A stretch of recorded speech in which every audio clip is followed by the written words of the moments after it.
ಮುಂಜಾನೆ ಎದ್ದ ನಾ ಏನ್ರಿ ಬಂಡೀಪುರ ಹೋಗಿಲ್ರಿ, ನಾಗರಹೊಳೆ ಹೋಗಿಲ್ರಿ, ದಾಂಡೇಲಿ ರೀ, ಅಭಯಾರಣ್ಯಕ್ಕೆ ನಾವೇನು ಹೋಗಿಲ್ರಿ, ನಾವೇನು ಫಾರೆಸ್ಟ್ ಗಾರ್ಡು ಅಲ್ರಿ, ನಾವೇನು ಯಾವ ಹುದ್ದೆನೂ ಇಲ್ರಿ, ಏನೋ ಪರಿಸರ ಪ್ರೇಮಿಗಳ್ರಿ. ಹಿಂಗೆ ಒಂದು ಸಿನಿಮೆಟಿಕ್ ರೋಲ್ ತೊಗೋಬೇಕಂತೇಳಿ ಮುಂಜಾನೆ ಎದ್ದ ನಾವು ಬೇರೆ ಕಡೆ ಬಂದಿರ್ತೀವಿ. ಹಂಗೆ ಇದೇನು ದೊಡ್ಡ ಕಾಡಿನಾಗ ಹೋಗ್ಯಾನಪ್ಪ ಅಂತ ತಿಳ್ಕೊಬೇಡ್ರಿ. ಸಣ್ಣ ಕಾಡು ಇರಲಿ, ದೊಡ್ಡ ಕಾಡು ಇರಲಿ, ಫಾರೆಸ್ಟ್ ಇರಲಿ, ಹೊಳೆ ಇರಲಿ, ನದಿ ಇರಲಿ, ಕೆರೆ ಇರಲಿ, ಅಲ್ಲಿ ನಮಗೆ ಕಣ್ಣಿಗೆ ಭಾಳ ಕಾಣುವಂಥದ್ದು ಅಥವಾ ಎಷ್ಟೋ ಮಂದಿಗೆ ಗೊತ್ತಿಲ್ಲ ಇಂಥ ಗಿಡದ ಒಳಗೆ ಇಂಥ ಔಷಧಿ ಐತೇಳಿ. ನಾ ಇವತ್ತು ನೋಡಕ್ಕೆ ಬಂದಿದ್ರಿ ಪ್ಲೇಯಿಂಗ್ ಕ್ಯಾಚರ್ ಅನ್ನುವ ವಿಶಿಷ್ಟ ಜಾತಿಯ ಪಕ್ಷಿ ಪ್ರತಿ ವರ್ಷ ಅಲ್ಲೇ ಗೂಡು ಕಟ್ತಿತ್ತು. ಹೀಗಾಗಿ ಬಟ್ಟಲ ಆಕಾರ ಇರುವಂಥ ಆ ಗೂಡು ಮಾಡಿ ಮೊಟ್ಟೆ ಇಡ್ತಿತ್ತು. ಹೋದ ವರ್ಷ ಇಟ್ಟಿತ್ತು ರೀ, ಮಳೆ ಬಂದ ನಾವು ಒಳಗೆ ನೋಡಕ್ಕೆ ಹೋಗಲಿಲ್ಲ. ಈಗ ಮೊಟ್ಟೆ ಇಟ್ಟೈತಿ ರೀ. ಭಾಳ ಸಣ್ಣ ಗೂಡಿದ್ರು ಕೂಡ ಚೆಂದಾಗಿ ಮಾಡ್ತೈತೆ ರೀ. ತನ್ನ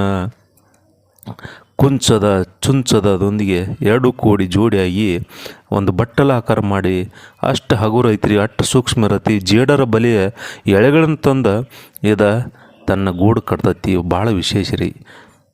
ಎಲ್ಲ ಸಣ್ಣ ಬಿದಿರಿನ ಒಂದಿಷ್ಟು ಎಲೆಗಳನ್ನ ಜೋಡಿಸಿ ಬಟ್ಟಲ ಥರ ಮಾಡಿ, ಕಿರೀಟ ಥರ ಮಾಡಿ, ಟೋಪಿ ಥರ ಮಾಡಿ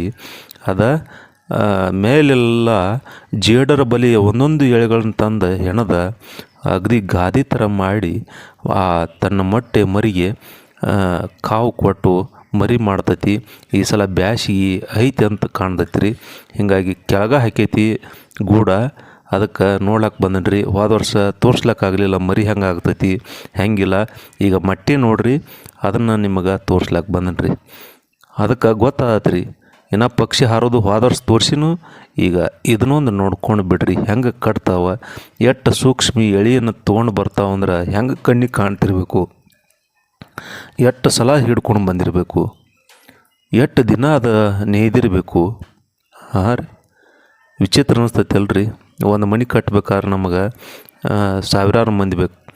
ತಾನೇ ಎಳೆಗಳು ತೊಗೊಂಬಂದು ತಾನೇ ಕಟ್ಟೋದು ಈ ಥರನೂ ಆಗ್ಬೇಕಂತೇಳಿ ಹೆಂಗೆ ಕಲ್ಪನೆ ಐತಿ ನೋಡ್ರಿ ಆ ಪಕ್ಷಿ ಒಳಗೆ. ನಮಗೆ ಕಲ್ಪನೆ ಇಲ್ಲ. ಮನಸ್ಸು ಬಂದು ಕಟ್ತೀವಿ. ಆ ವಾಸ್ತು ಈ ವಾಸ್ತು ಅವನು ಕರೆಸಿ ಇವನು ಕರೆಸ್ತಾರೆ, ಇವ್ರು ಯಾರೂ ಕರೆಸಂಗಿಲ್ಲ. ಹೀಗಾಗಿ ಮಂದೆಲ್ಲ ಏನು ಮಾಡ್ತಾರೆ, ಬಲಕ್ಕೆ ಸುತ್ತಿದ ಬೇರ, ಎಡಕ್ಕೆ ಸುತ್ತಿದ ಬೇರ, ಇದನ್ನು ಹುಡ್ಕ್ಯಾಳಕ್ಕೆ ಹೋಗಿ ಏನೂ ಸಿಗೋಲ್ಲ, ಕೈಲಿ ಬರ್ತಾರೆ. ಹಂಗಿಲ್ರಿ. ಅಮೃತ ಬಳ್ಳಿ ಅಂತ ಬಳ್ಳಿಗಳು, ಹಲವಾರು ಬಳ್ಳಿಗಳು, ಸಸ್ಯಗಳು ಆರೋಗ್ಯಕ್ಕೆ ಒಳ್ಳೆಯದನ್ನು ಕೊಡ್ಲಕ್ಕ ಎದ್ದಿರ್ತಾವೆ.